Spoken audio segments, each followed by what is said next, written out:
tempo já andando com Jesus.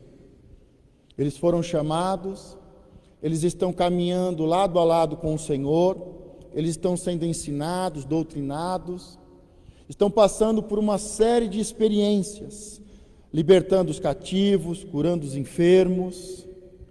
Mas quando chega no capítulo 15 de Mateus, Jesus fala algo muito interessante, muito forte para os seus discípulos. E ele diz aos seus discípulos que os discípulos ainda não tinham entendido algumas coisas. No versículo 16, Mateus 15, 16, Jesus, porém, disse: até vós mesmos estáis ainda sem entender. Se os discípulos de Jesus, que foram chamados por Ele, que caminharam lado a lado com Ele, que foram ensinados pelo próprio Senhor, que foram ensinados, doutrinados, que tiveram a experiência de ver grandes maravilhas, o Senhor chega para eles no meio desse processo e diz: tem algumas coisas que vocês ainda não entenderam.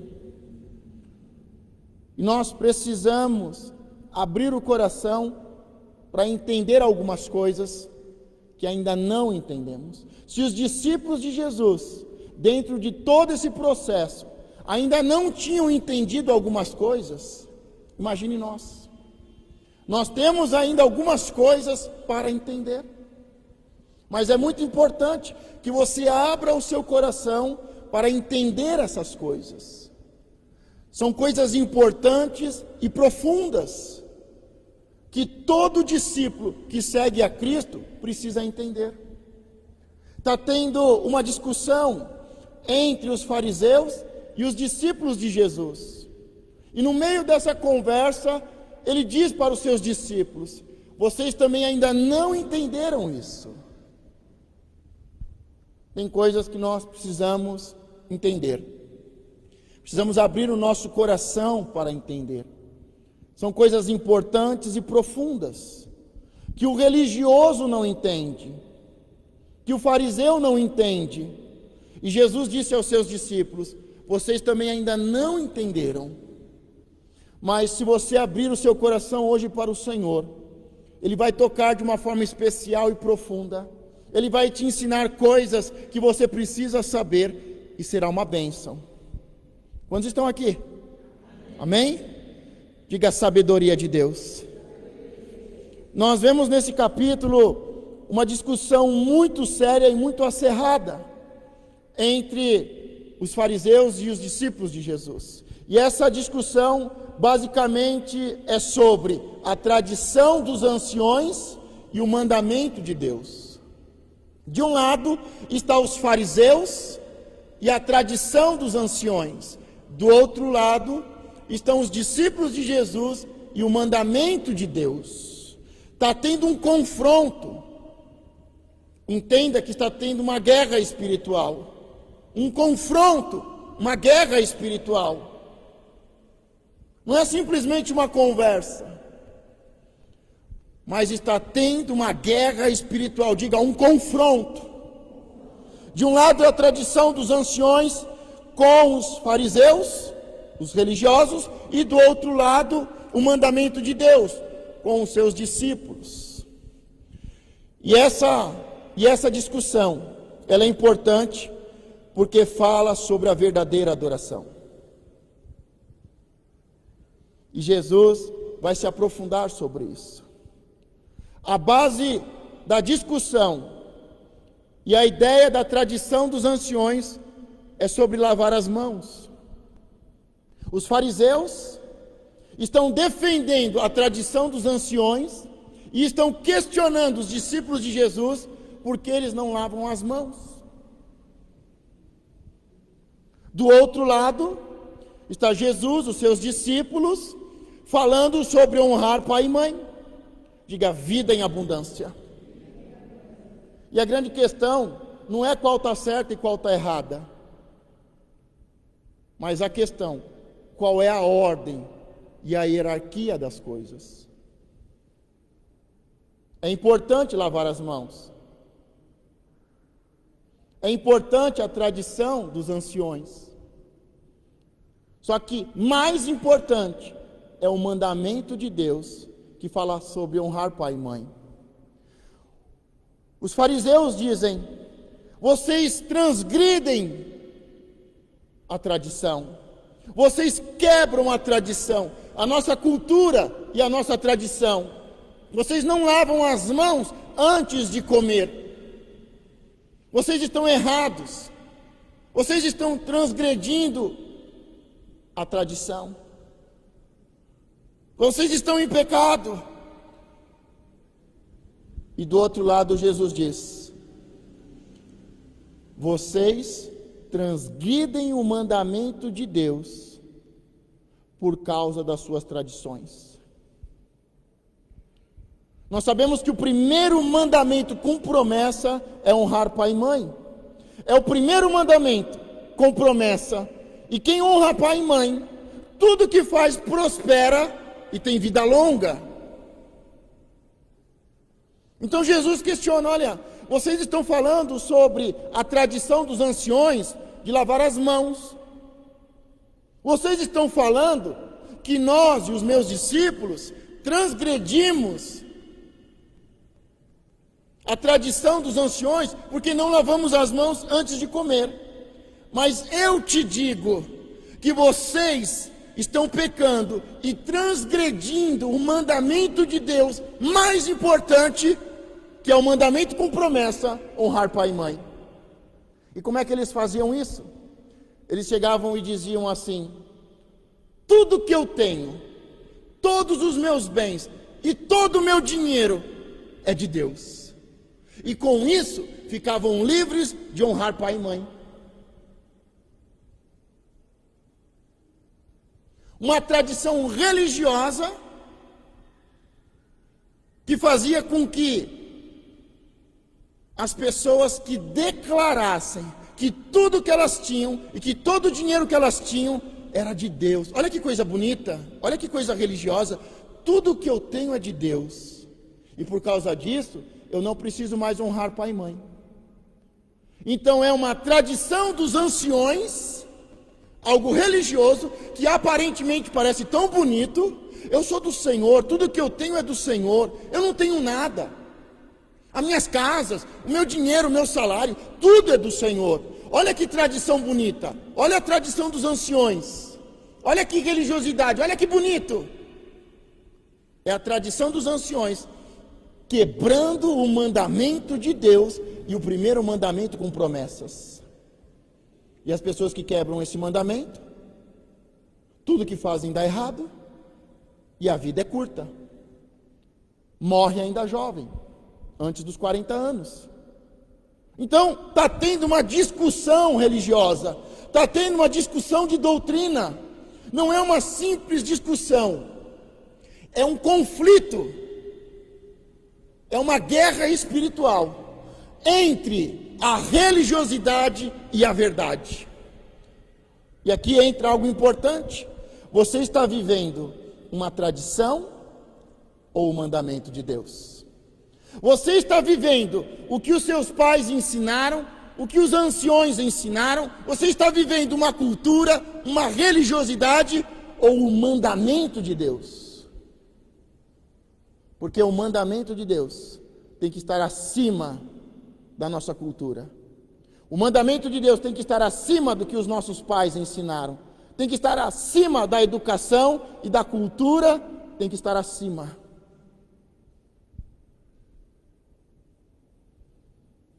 Nós estamos vivendo a palavra de Deus ou nós estamos vivendo uma religiosidade, uma tradição? Como é que nós estamos vivendo? Porque está tendo um conflito. E Jesus diz aos seus discípulos: vocês ainda não entenderam. E é uma discussão sobre verdadeira adoração. É uma discussão sobre vida e vida em abundância.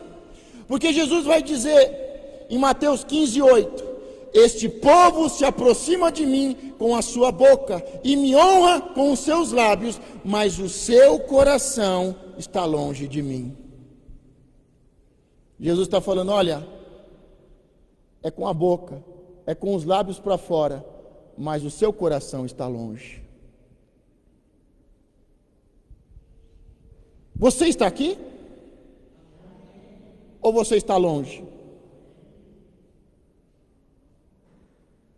Este povo se aproxima de mim com a sua boca e me honra com os seus lábios, mas o seu coração está longe de mim. Ou seja, fala palavras de honra, mas não há honra no coração.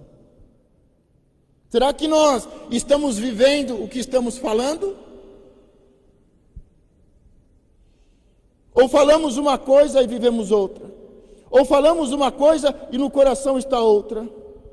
Porque em Mateus 15:11 diz: o que contamina o homem não é o que entra na boca, mas o que sai da boca. Isso é o que contamina o homem.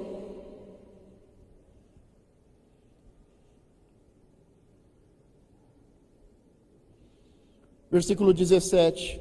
Ainda não compreendeis que tudo que entra pela boca desce ao ventre e é lançado fora? Mas o que sai da boca procede do coração, e isso contamina o homem, porque do coração procedem os maus pensamentos, mortes, adultérios, fornicação, furtos, falsos testemunhos e blasfêmias.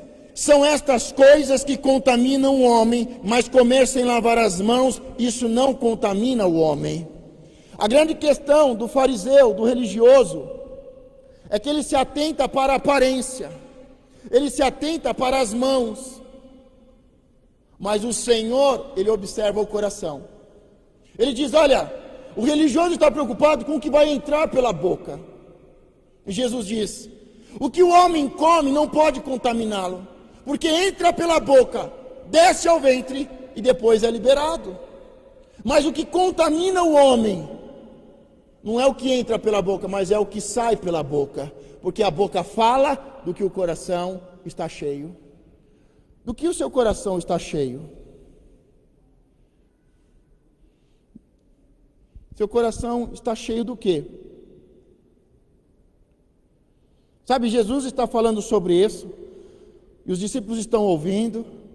Em Mateus 15, 12, 13 vai dizer: então, acercando-se dele os seus discípulos, disseram-lhe: sabes que os fariseus, ouvindo essas palavras, se escandalizam? Ele, porém, respondendo, disse: toda a planta que meu Pai Celestial não plantou, será arrancada. Sabe por quê? Está tendo um conflito espiritual. Não é uma simples discussão teológica. É uma guerra espiritual entre o natural e o espiritual, entre o religioso e entre a verdade, entre o fariseu e os discípulos de Jesus,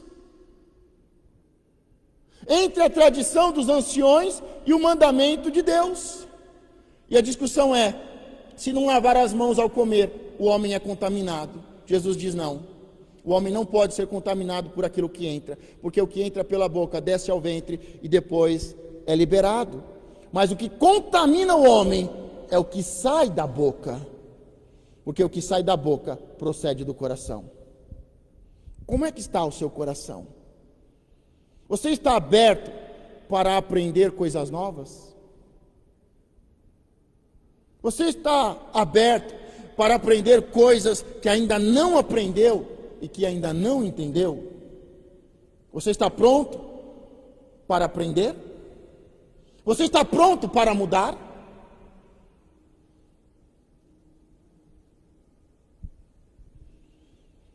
Jesus diz que o Pai Celestial vai arrancar toda a planta que Ele não plantou. Isso me faz lembrar os aventais de figueira, quando Adão e Eva pecaram e pegaram de uma árvore, de uma figueira, folhas e fizeram aventais para se cobrir. Isso me faz lembrar quando João Batista anuncia a vinda de Jesus e ele diz que ele já estava com o machado posto à raiz. Isso me faz lembrar Jesus amaldiçoar a figueira e dizer: ninguém mais comerá fruto de ti, e secou desde a raiz.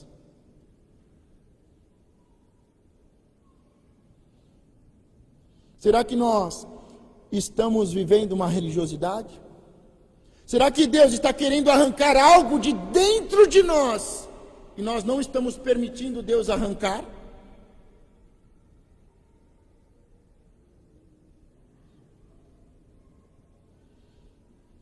Os discípulos deixaram bem claro: Senhor, os fariseus estão escandalizados.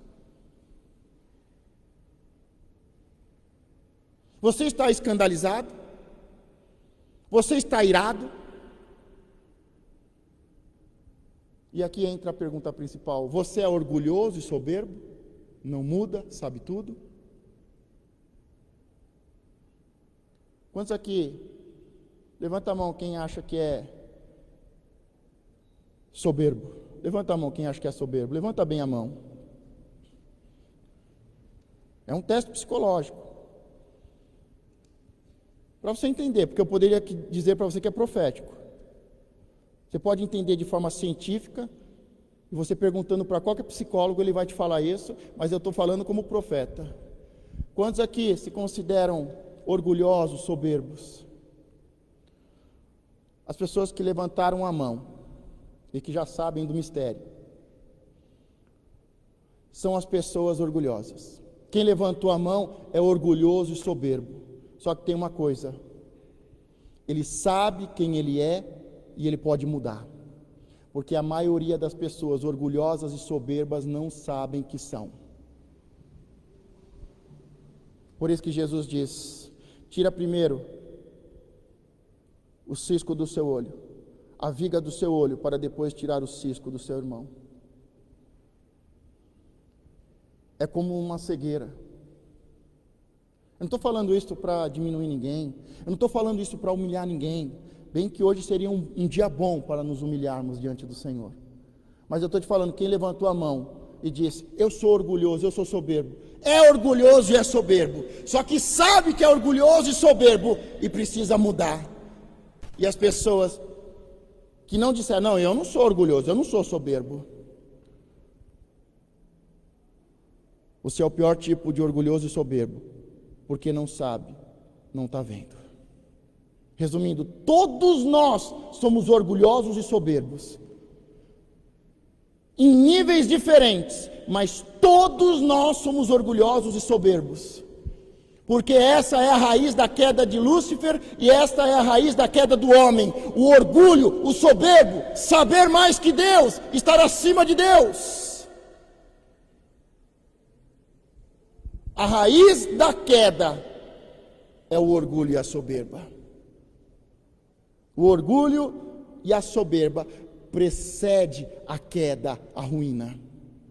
Nós, todos nós, somos orgulhosos e soberbos, você goste ou não, somos. Alguns mais, outros menos.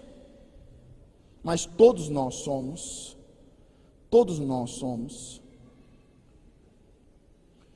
Mateus 15, 14. Jesus vai falar sobre isso no meio dessa discussão, dizendo: deixai-os, são cegos condutores de cegos. Ora, se um cego guiar outro cego, ambos cairão na cova. É Jesus falando sobre os religiosos que não conseguem ver a sua religiosidade e a sua tradição. São cegos que não conseguem enxergar o seu orgulho e a sua vaidade. São cegos guiando cegos, e os dois cairão em uma cova profunda.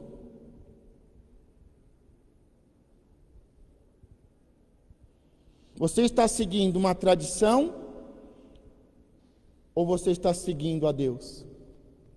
Você está seguindo a tradição dos anciões ou o mandamento de Deus? Porque o fariseu que segue a tradição do religioso, ele não se abre para aprender e para mudar. Ele sabe tudo. Jesus quer ensinar eles e eles não aprendem. E Jesus diz aos seus discípulos: vocês também ainda não entenderam isso. Meu pai vai arrancar essa árvore religiosa, porque não foi ele que plantou. Quem vive a tradição dos anciões e é orgulhoso e soberbo será arrancado, e são como cegos guiando cegos e vão cair. Provérbios 11, 2 diz: Em vindo a soberba, virá também a afronta, mas com os humildes está a sabedoria. Vindo a soberba, virá também a afronta. Nós vemos que uma pessoa é soberba pelo nível de afrontas que se levanta.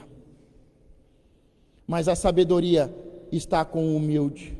Jesus diz: venha e aprenda comigo, que eu sou manso e humilde de coração.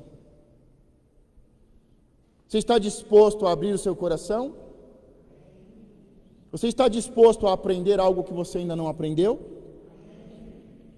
Precisamos arrancar algumas árvores e tirar alguns ciscos, porque senão seremos arrancados e cairemos em uma cova. É isso que Jesus diz dos religiosos e orgulhosos. Em Tiago 4,6 diz: Deus resiste aos soberbos, mas dá graça aos humildes. Deus resiste aos soberbos. Deus não dá atenção. Deus vira o rosto. Deus não para, não atende. Deus resiste ao soberbo, mas dá graça aos humildes. Deus está te resistindo? Você ora e Deus não responde? Deus não te dá ouvidos? Deus está te resistindo? Porque Deus resiste aos soberbos, mas dá graça aos humildes. Em Tiago 1,21, por isso, rejeitando toda imundícia e superfluidez de malícia, recebei com mansidão a palavra em vós enxertada, a qual pode salvar as vossas almas. Preste muita atenção, ó. Por isso, rejeitando toda imundícia e superfluidez de malícia, recebei com mansidão a palavra em vós enxertada. Por quê? Porque quando a palavra de Deus é liberada, há um confronto espiritual, há uma afronta contra o que você pensa e contra o que você sente, contra a sua alma. Por isso que aqui Tiago ele deixa bem claro, olha, por isso rejeite o mal e receba com mansidão a palavra. Basta nós tratarmos de um assunto mais profundo, que os rostos, as caras se fecham, o sorriso some, a cara se fecha, o coração se tranca, e não está aberto para aprender coisas profundas e importantes. Mas ele diz, por isso, rejeite toda a imundície, rejeite todo o mal, e recebei com mansidão a palavra em vós enxertada. Em vós enxertada, a qual, olha a importância de abrir o coração para receber a palavra de Deus que nos afronta, que nos humilha. Olha a importância, a qual pode salvar as vossas almas. É essa palavra difícil de ouvir que salva a nossa alma. A salvação da alma não acontece com motivação. A salvação da alma não acontece com um tapinha nas costas. A salvação da alma acontece com uma palavra que mexe com o nosso ego, que mexe com a nossa estrutura, que abala a estrutura humana, com uma palavra que arranca raízes e que abre a visão. Uma palavra que gera confronto. Agora eu quero que você acompanhe o texto todo. Nós vamos ler a história principal, é a história da mulher que está clamando pela sua filha que está endemoniada. Nós vamos ler o texto de Mateus e em certos momentos eu vou trazer o versículo que está no livro de Marcos, para completar a história e a gente ter uma história mais completa. Mateus 15, do 21 ao 28. E partindo Jesus dali, foi para as partes de Tiro e de Sidom. Aí em Marcos 7, 24 diz: E e entrando numa casa, não queria que ninguém o soubesse, mas não pôde esconder-se. Então nós juntamos aqui os dois textos, e está falando que Jesus partiu dali, foi para as partes de Tiro e de Sidom, e quando ele chega lá, ele procura entrar em uma casa e se esconder. Pergunta, por quê, pastor? Porque Jesus está em um território estranho, um território estrangeiro. Ele está passando por um território que é estrangeiro, em que o povo é estrangeiro.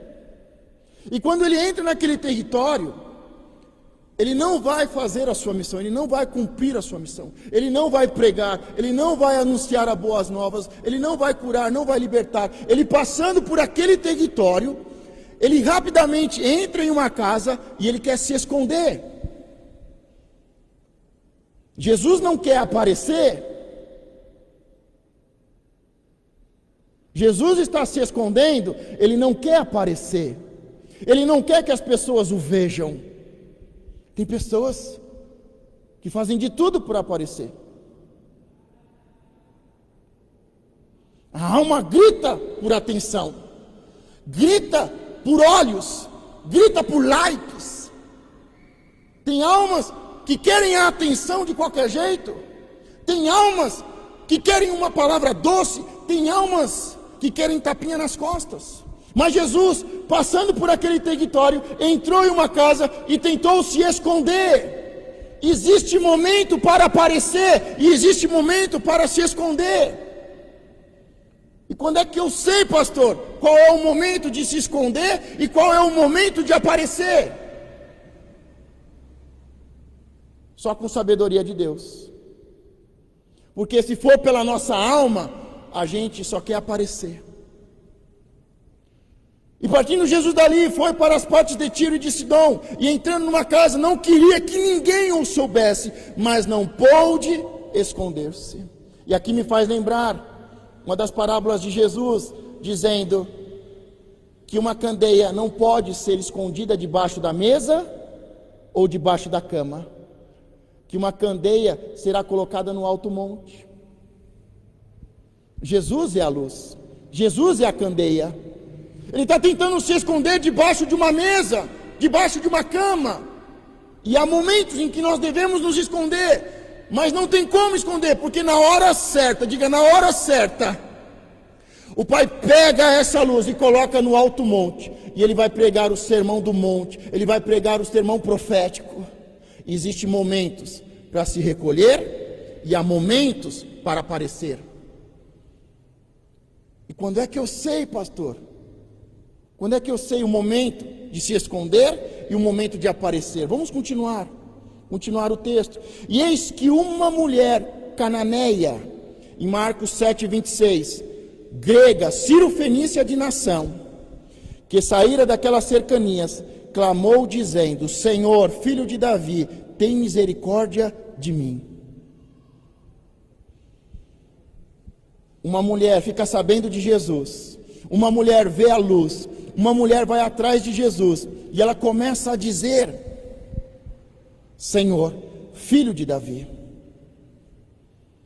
Clamou dizendo: Senhor, filho de Davi, tem misericórdia de mim. Diga comigo: Senhor, filho de Davi, tem misericórdia de mim. Você conhece a história e sabe que ela ficou 3 dias. Quantos dias? 3 dias clamando e dizendo: Senhor, filho de Davi, tem misericórdia de mim. Mas o Senhor não a atendeu. O Senhor a rejeitou. Pergunta: por quê, pastor? Vamos pegar um outro exemplo aqui. Tem um outro exemplo muito importante, que está em Mateus 20:30, você não precisa abrir, mas diz: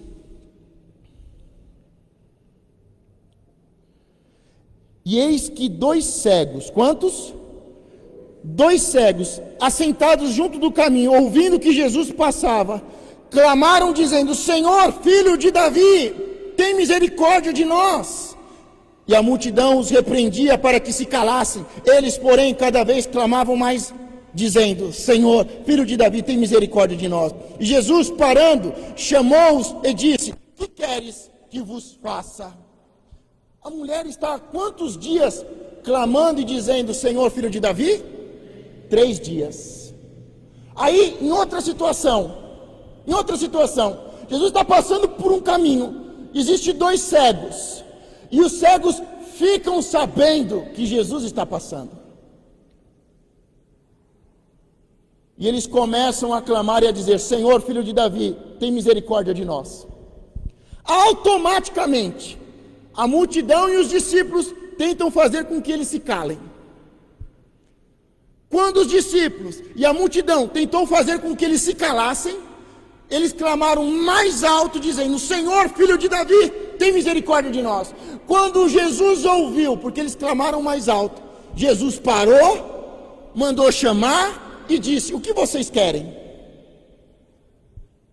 Por quê?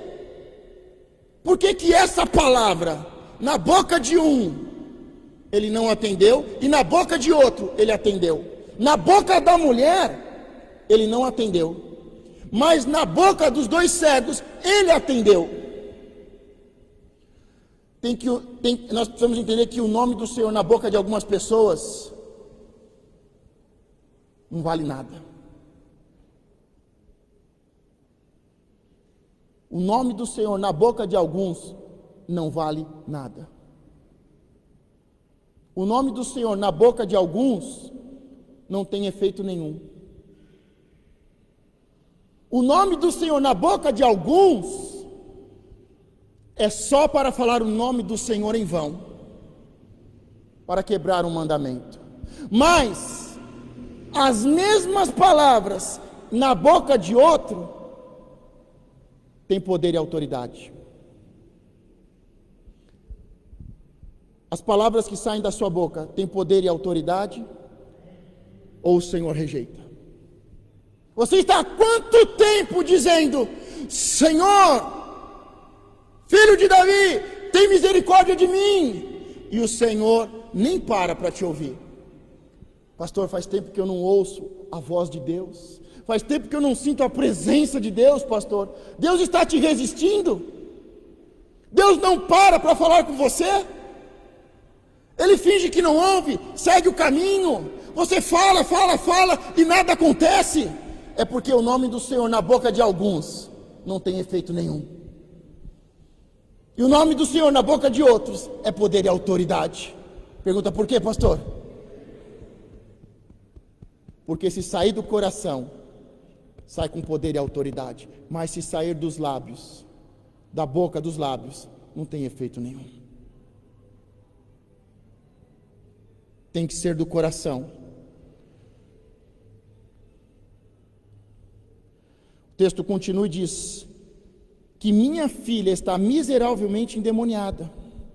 Em Marcos 7, 25, cuja filha tinha um espírito imundo, mas ele não lhe respondeu palavra. E os seus discípulos, chegando ao pé dele, rogaram-lhe, dizendo: despede-a, que vem gritando atrás de nós. E ele respondendo disse: eu não fui enviado senão as ovelhas perdidas da casa de Israel. Os discípulos vão tentar interceder. Deixa eu te perguntar uma coisa: você veio aqui interceder por quem hoje? Porque os discípulos, nós vimos na história dos 2 cegos, que os discípulos e a multidão tentaram fazer com que os 2 cegos ficassem calados. Mas agora nessa história, os discípulos se aproximam de Jesus, conversam com Jesus, rogam a Jesus, pedem algo que ele não vai fazer. E dizem: pelo menos despeça ela. E qual é a resposta de Jesus? Mas ele não lhe respondeu palavra. E os seus discípulos, chegando ao pé dele, ou seja, se prostraram, rogaram-lhe dizendo: despede-a, que vem gritando atrás de nós. E ele respondendo disse: não fui enviado senão as ovelhas perdidas da casa de Israel. Diga: Jesus tem uma missão. Sabe por que Jesus está passando por aquele território e está entrando em uma casa e se escondendo? Porque Jesus tem uma missão. Ele foi enviado para as ovelhas perdidas de Israel, não para os outros povos. Deixa eu te fazer uma pergunta. Qual é a sua missão? Porque tem gente que quer cuidar do filho do outro. Tem homem que não cuida dos seus filhos, mas vai cuidar dos filhos do outro. Qual é a sua missão? Cuidar da sua casa? Qual é o seu propósito e a sua missão? Pastor, eu vou salvar o mundo. Ah, então você é um tipo de herói. Você sabe quem você é? Você conhece esse Deus? Você conhece os seus mandamentos? Você conhece você e qual é o seu propósito? Sabe por que a maioria das pessoas não sabe qual é o seu propósito e a sua missão de vida? Porque são orgulhosos e soberbos. A sabedoria está com o simples, com o manso e o simples, mas o orgulhoso, o soberbo, não sabe nada, porque a sabedoria está com o humilde. Pastor, eu nem sei o que eu estou fazendo aqui. Pastor, eu não sei nem qual é a minha missão. É resultado de soberba. Porque quando nós somos simples, nós sabemos quem é o nosso Deus, nós sabemos o seu mandamento, e nós sabemos quem nós somos, e nós estamos debaixo de uma missão. Pessoas que fazem tudo, mas não fazem nada. Pessoas que não cuidam dos seus filhos, mas querem cuidar dos filhos dos outros. Pessoas que estão perdendo a sua família e estão dizendo: eu vou salvar o mundo. A maioria dos cristãos estão querendo salvar o mundo e estão perdendo a sua casa. Sabe qual é a sua missão? Cuidar da sua casa. Um líder não pode ser líder se antes não cuida da sua casa. Você sabe qual é a sua missão? Se você não sabe, se humilhe diante do Senhor. E Ele te dará sabedoria.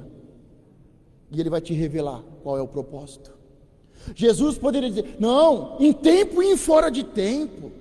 Uma oportunidade para evangelizar os gentios. Há tanta idolatria aqui. Eu vou falar do Deus verdadeiro. Eu vou falar de salvação. Eu vou levar boas novas. Eles estão precisando de boas novas. Jesus entrou em uma casa e se escondeu, porque ele sabia qual era a missão dele. Eu não fui enviado aos outros povos. Jesus diz: eu fui enviado às ovelhas perdidas de Israel. Isso é tão importante que, se você for soberbo e não souber qual é a sua missão, e ela começa com a sua casa. Se você for soberbo e não souber isso, porque só sabe isso quem é humilde e recebe sabedoria de Deus, vai acontecer com você algo terrível. Pergunta o que, pastor? Você vai perder a sua cabeça. João Batista, a palavra diz: a voz que clama no deserto. Enquanto ele cumpriu o propósito, ele estava no lugar certo, fazendo a coisa certa. Enquanto ele estava no deserto e sendo a voz do deserto, a voz que ecoa no deserto, ele batizou uma nação. Mas quando ele saiu do seu território e da sua missão, e ele foi querer falar no palácio, perdeu a cabeça. Se você não sabe qual é o seu lugar, você vai perder a sua cabeça. Se você não souber qual é a sua missão, você vai perder a sua cabeça. E tem muitas pessoas que sabem qual é a sua missão, mas saem do seu território e da sua missão e acabam perdendo a cabeça. A sua missão começa na sua casa, mas o religioso quer cuidar dos discípulos do outro. É comum as pessoas me procurarem e falar: pastor, eu preciso de um conselho, e eu respondo na lata: conversa com o seu pastor. Não, sabe o que é? Sabe o que é, pastor? É só um conselho. Procura o seu pastor. Não, sabe o que é, pastor? É que eu estou afastado da igreja, então procure a igreja mais perto da sua casa. Você não pode me ajudar, pastor? Não! Por quê? Porque eu fui enviado para as ovelhas que congregam neste lugar. Eu não sou fariseu que fica cuidando do discípulo do outro. Os fariseus queriam cuidar dos discípulos de Jesus. Eu não sou fariseu, eu não sou religioso, eu não sigo a tradição dos anciões, eu não entro em competição, eu não entro em vaidade, eu sei quem eu sou, eu sei aonde eu estou, eu não saio do meu território sem a permissão de Deus. Eu não cuido dos filhos dos outros, eu não cuido dos discípulos dos outros, porque eu sei que a hora que eu fizer isso, eu perco a cabeça. Então, eu cuido das ovelhas da congregação de Suzano. Eu cuido das ovelhas minhas que o Pai confiou a mim e que no final entregarei a Ele. Porque Jesus diz: esse é o meu aprisco, mas existem outros apriscos e eu serei pastor deles depois. Então, eu não fui enviado para salvar o mundo. Eu fui enviado para cumprir uma missão. Eu fui enviado para cuidar das ovelhas da congregação de Suzano. Deus me enviou para cuidar das ovelhas de São Mateus. Eu sei quem eu sou, eu sei qual é o meu território, eu sei qual é a minha missão e eu não saio dela. Eu não estou preocupado com quantidade, eu não estou preocupado com fama, eu não estou preocupado em ir para a África. Eu estou preocupado em cumprir o meu propósito. Agora a maioria das pessoas nem sabem o que é isso.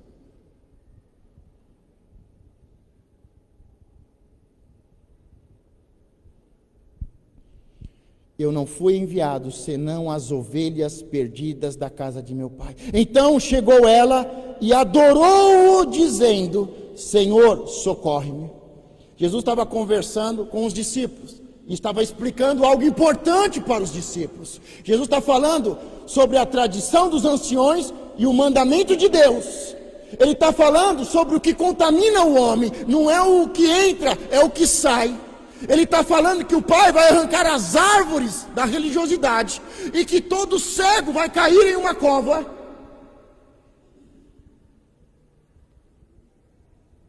E nós vemos que quando pessoas oram, de imediato Deus ouve e atende.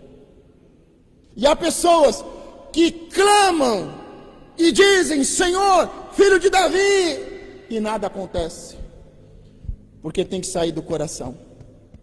Eu sei que é difícil de engolir, mas eu acho que você ainda não entendeu. Você é orgulhoso, você é soberbo.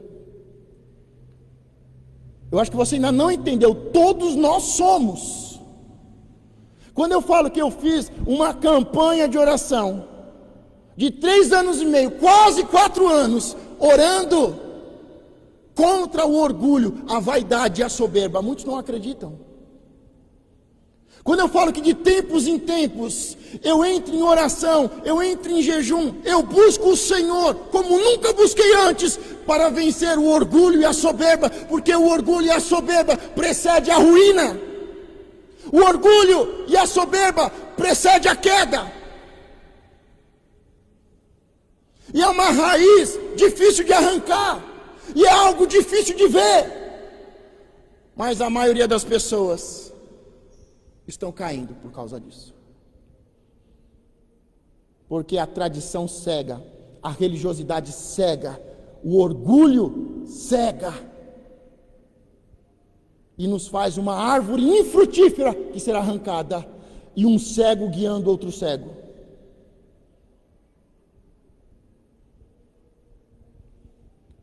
Quase 4 anos, diariamente orando: Senhor, lava o meu coração com a água do Espírito, me limpa, me purifica, tira, Senhor, todo orgulho, vaidade, soberba. Lava, Senhor, o meu coração com a água do teu Espírito, com a tua palavra que salva a alma. Lava o meu coração com a água. Conserva, Senhor, o meu coração no vinho do Espírito, que as amarguras da vida, que as lutas do dia a dia não me torne uma pessoa com raiz de amargura no coração e uma pessoa triste, mas conservo o meu coração no vinho do Espírito, na alegria do Senhor. Senhor, faz fluir pelo meu coração a tua unção, que despedaça o jugo. Era a minha oração diariamente, por anos e anos, e de tempos em tempos, é o que eu faço. Agora eu sei, você não é orgulhoso, você nunca precisou orar por isso. Mas Jesus está mostrando isso. Ou vocês são fariseus, ou vocês são meus discípulos. Ou vocês seguem a tradição dos anciões, ou vocês obedecem o mandamento de Deus. Ou vocês ficam escandalizados, ou vocês recebem a palavra e são salvos. Arranque a raiz, abra os olhos, receba a visão, para ver algo que vocês não estão vendo.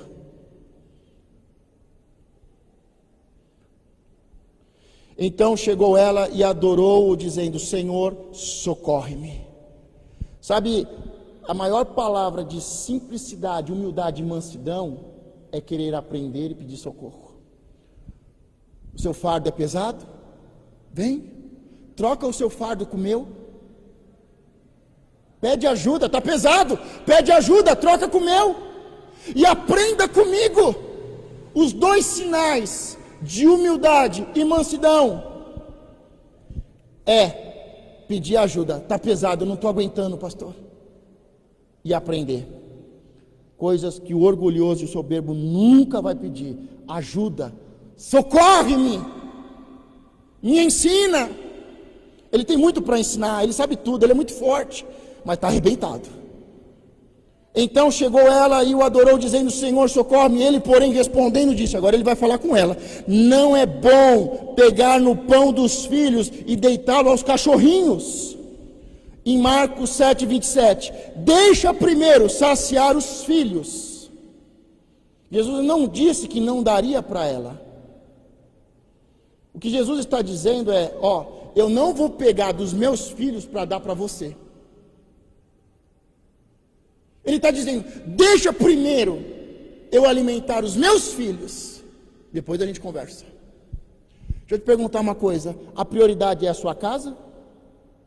A prioridade é a sua família? A prioridade é os seus filhos? Ou a prioridade é os seus pais? Você casou e não saiu da casa dos pais. Você casou e não deixou, porque para casar precisa deixar. Você deixou pai e mãe? Você realmente se casou? Tem gente que ao invés de ir para frente vai para trás. Ao invés de sair da casa dos pais, serem uma só carne, terem filhos e a vida continuar para frente, ele vai para trás. Ele volta para a casa dos pais. Deixar não é abandonar, mas se você não deixar, você nunca honrará. Se o seu casamento não é prioridade e os seus filhos não é o seu objetivo, tem algo errado.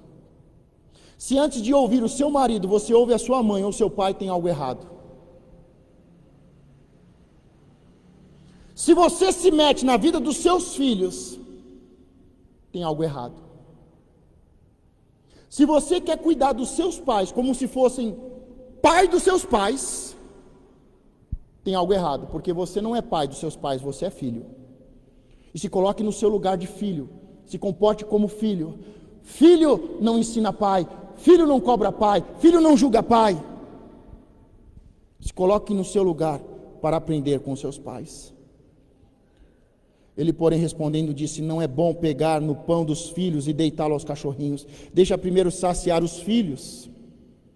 Em Mateus 7,6: não deis aos cães as coisas santas, nem deiteis aos porcos as vossas pérolas. Não aconteça que as pisem com os pés e, voltando-se, vos despedacem. Jesus mesmo ensina que nós não podemos pegar coisas santas e dar aos cães, aos idólatras.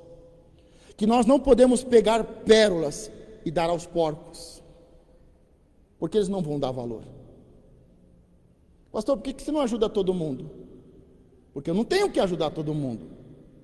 Eu tenho que cuidar das ovelhas que o Senhor me confiou. Então eu não faço tudo, eu não ajudo todo mundo. As pessoas perguntam: pastor, você pode me ajudar? Eu digo: não, procure seu pastor, procure uma igreja. Você quer ajudar todo mundo? Será que Jesus está errado e você está certo? Não dê coisas santas aos cães. Não pegue pérolas e jogue aos porcos, porque eles não dão valor. Eles não valorizam. Eles vão querer pisar na palavra, nas coisas santas.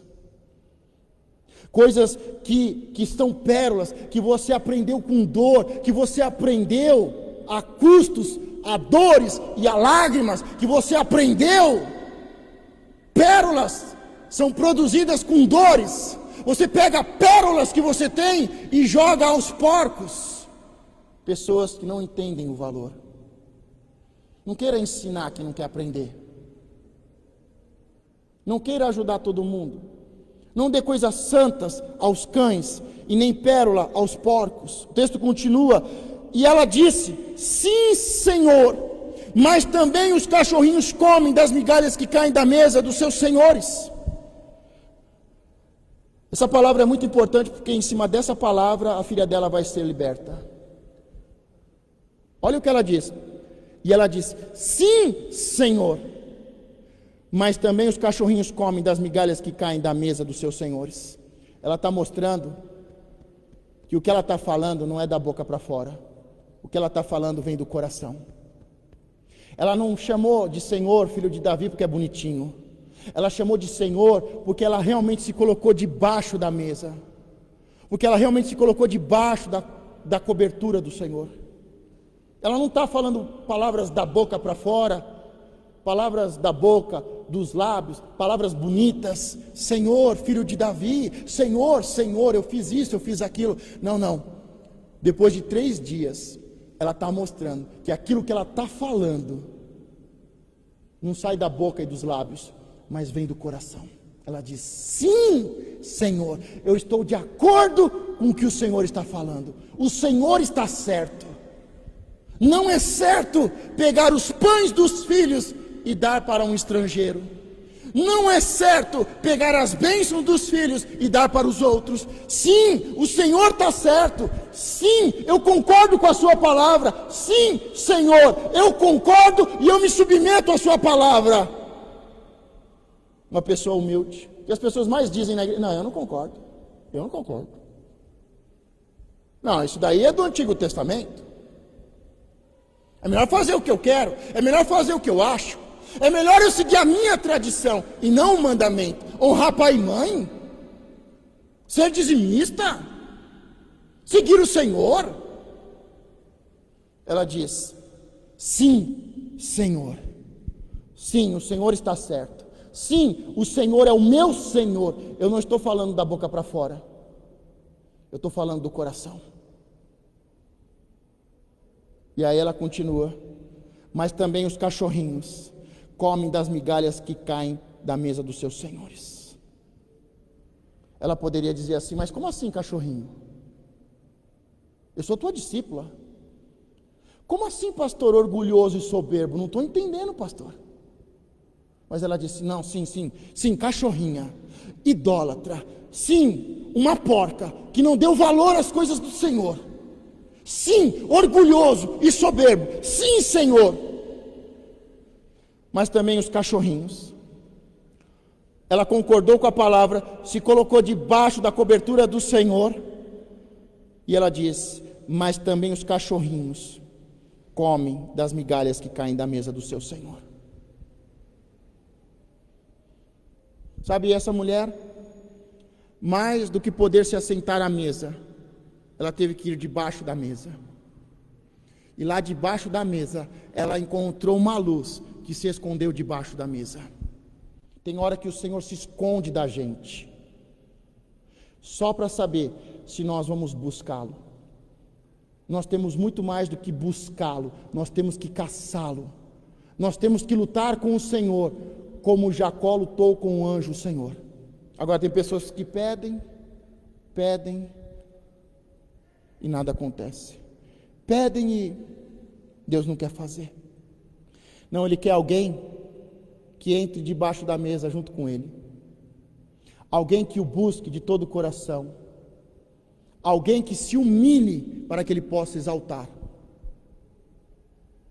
Ela diz: não, sim, Senhor, mas também os cachorrinhos comem das migalhas que caem da mesa do seu Senhor. Eu quero descer e eu quero comer das migalhas. Então respondeu Jesus e disse: ó mulher, grande é a tua fé, seja isto feito para contigo como tu desejas. Em Marcos 7, 29, o mesmo texto. Então ele lhe diz: por essa palavra, vai, o demônio já saiu da tua filha. Por que palavra? Pela palavra que ela falou. Sim, Senhor. Mas eu, cachorrinha, eu como das migalhas. Sim, eu orgulhoso, mas eu quero mudar. Eu quero vencer. Eu não aguento mais isso, Senhor, de ficar clamando e dizendo e nada acontece.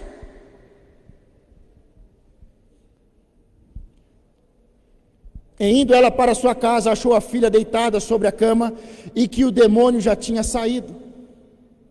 E desde aquela hora a sua filha ficou sã. Marcos 7,30. Nós estamos vivendo uma religiosidade, uma tradição, ou nós estamos buscando a Deus? Será que nós estamos de verdade seguindo ao Senhor, clamando e dizendo: Senhor, filho de Davi, de todo o coração, ou virou religiosidade da boca para fora? Porque nós começamos cantando aqui sobre o coração. Eu abro o meu coração. Você está com o coração aberto ou já se fechou? Nós cantamos aqui. Tem um cantor gospel que diz que nós cantamos mentiras, que o que nós cantamos não é verdade, porque nós cantamos e não vivemos. Eu quero saber, porque nós começamos, as primeiras frases foram: eu abro o meu coração. Seu coração está aberto ou está fechado para essa palavra? Porque se você deixar que esta palavra seja enxertada em você, você será salvo. Os seus filhos serão abençoados. Agora nós oramos e nada acontece. Clamamos, dizemos e nada acontece. É isso que tem acontecido? O Senhor tem rejeitado? E você pergunta, porque as pessoas se fazem de vítima. A minha filha está endemoniada, o Senhor não está me vendo, o Senhor é tão injusto. Sabe o que as vítimas querem? Essa mulher não se fez de vítima, mas as pessoas se fazem de vítima. Pastor, você não sabe o que está acontecendo comigo, você não sabe o que o meu pai fez, você não sabe o que o patrão fez, você não sabe o que está acontecendo, pastor. As pessoas se fazem de vítima. Pergunta: por quê, pastor? Porque elas querem um herói. Só que Jesus não é herói. Jesus se fez homem e não herói. Ele veio pelas ovelhas perdidas de Israel, e ele morreu para que todo aquele que nele crê não pereça, mas tenha a vida eterna. Jesus não é um herói. Quer que eu te prove? Quando Jesus está no jardim do Getsêmani, ele subiu a Jerusalém e ele diz: eu vou subir e me entregar nas mãos dos malfeitores. Eles sobem a Jerusalém, Jesus sobe a Jerusalém e ele vai se entregar. Não vão tomar e tirar a vida dele, ele vai se entregar. Ele sobe dizendo: eu vou me entregar, chegou a hora. Quando ele sobe e chega a hora, ele ora ao Pai dizendo: Pai, me livra desse cálice, que seja feita a tua vontade. Sabe por que Jesus está orando assim? Porque Jesus não é orgulhoso. Não é uma oração religiosa, que seja feita a vontade de Deus. Não é uma oração religiosa que ele está fazendo, é uma oração de humildade. Ele está falando: Pai, eu subi para entregar a minha vida, mas eu preciso saber algo muito importante. Eu estou fazendo isso por causa da minha alma, porque eu quero aparecer, porque eu quero ser um mártir, porque eu quero que as pessoas chorem por mim, ou porque isso é plano do Senhor? É essa conversa que Jesus está tendo com o Pai. Não é que ele está com medo de morrer, não é que ele mudou de ideia. Não, eu ia me entregar, mas agora não vou mais. Não, ele disse: eu vou me entregar. Ele subiu para se entregar. Só que antes de se entregar, ele quer ter certeza que não é a vaidade da alma dele fazendo algo heróico pelo povo. Ele quer saber se é a vontade da alma dele vaidosa, ou se é a vontade de Deus que ele se entregue. Mas a gente quer fazer as coisas para ser honrado, para ser lembrado. Será que eu estou conseguindo tirar o cisco do seu olho? Será que a palavra tem poder para arrancar essa raiz? Porque a gente se faz de vítima. A gente se faz de vítima esperando que um herói venha nos salvar. Jesus não é um herói, ele não vai vir te salvar desse jeito. Quando você se fizer de coitadinho, ele vai dizer, cachorrinho, porco. Ele vai dizer, merece. Não adianta se fazer de coitadinho. Porque Jesus não vai vir como um herói para te salvar. Ele morreu para quem crê nele, tem a vida eterna. Em João 7,35, nós vamos ver que em alguns momentos, quando Jesus está falando, olha, para onde eu vou vocês não podem ir, os religiosos não entendem e pensam, ele vai conversar com os gregos, com os filósofos, porque aquela mulher também fazia parte dos gregos. E quando Jesus diz ao religioso, para onde eu vou você não pode, ele vai lá conversar com os gregos, com os filósofos. Não, Cristo não é um filósofo, Cristo não é uma doutrina humana, Cristo é o verbo. Mas o religioso acha que pode discutir, e tem de gente que aparece comigo lá para discutir. Porque você está errado, pastor. Não, pastor, é que você não sabe nada de dízimo. Não, pastor, é que você não sabe nada sobre a lei de Deus. Eu só, amém, obrigado. A pessoa não tem a idade que eu tenho de estudo da palavra.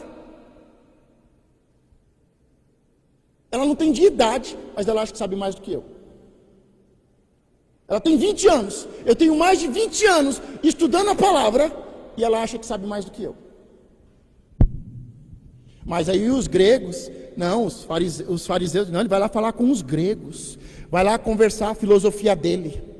Não é uma filosofia, é a palavra de Deus. Quando Jesus está próximo de ir à cruz, um discípulo procura e diz, olha, tem alguns gregos que querem conversar com você. Jesus muda de assunto, eu vou me entregar, chegou a hora de ser glorificado. Ele nem dá assunto para os gregos. Os filósofos, os pensadores, os que sabem tudo.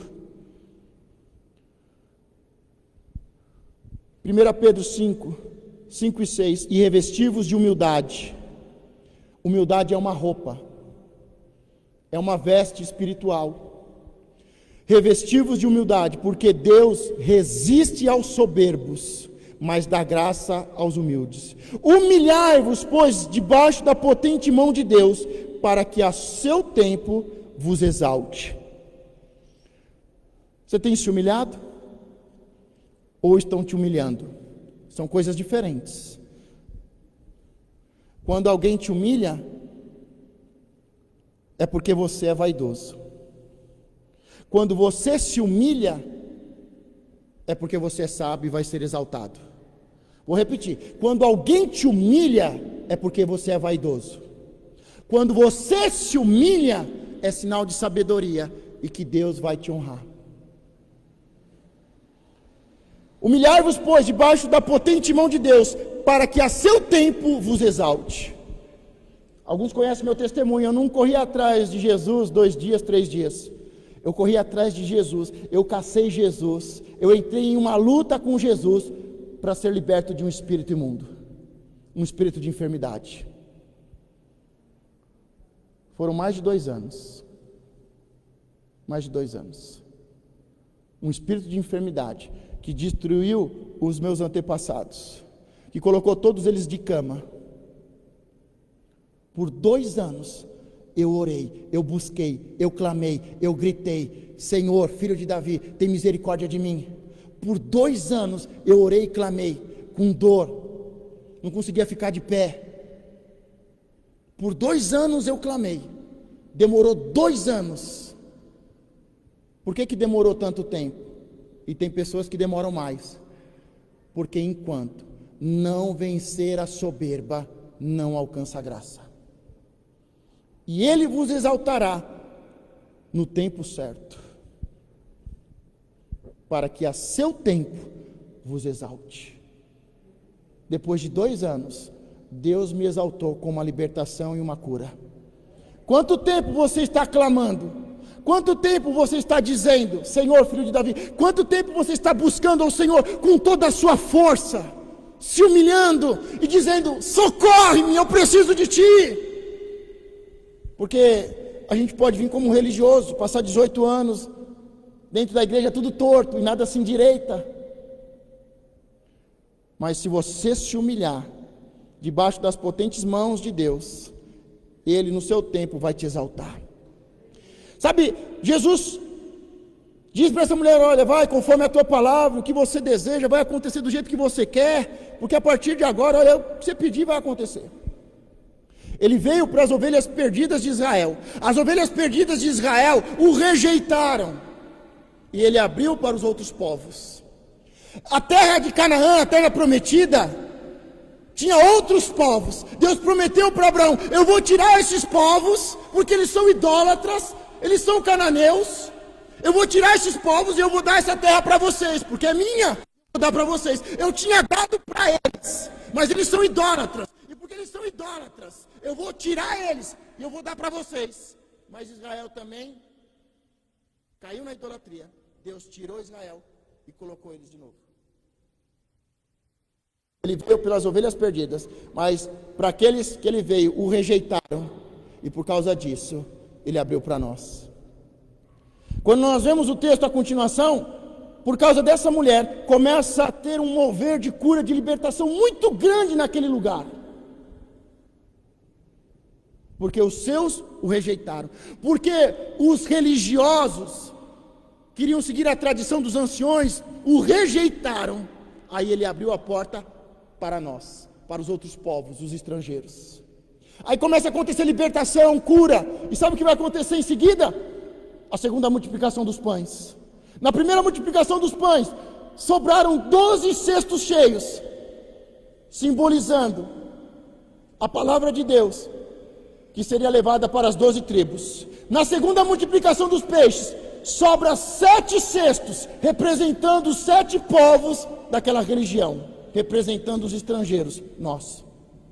Só que tem um detalhe, aquela mulher, ela comeu o pão primeiro.